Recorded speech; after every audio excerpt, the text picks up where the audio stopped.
Sebenarnya lah aku tak tahu lah mentaliti orang yang duduk dekat flat cost rendah macam ni kan.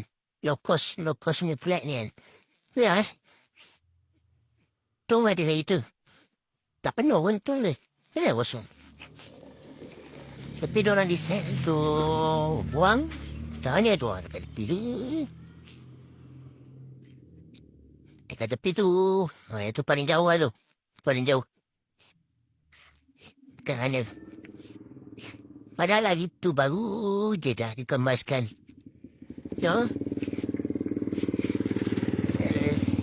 dah itu dia buang. Tolonglah.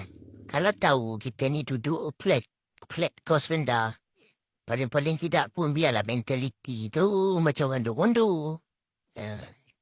Ni kalau ada bersepah ni bukan takkan ular je. Biawak, buaya pun boleh nyuruk dalam ni. So, tolong. Tolong. Jagalah kebersihan sikit. Jaga kebersihan bukan untuk diri sendiri lah. Tapi untuk apa bukan untuk diri, bukan untuk orang saja tapi untuk diri sendiri juga. So bila jadi macam ni kadang air bertakung ke apa jadi terpapi akan nyamuk. Tolong bukannya jauh pun, bukannya susah pun jalan sikit. Tung dekat depan tu dah dua tung lagi. Kosong tung. Tak penuh pun.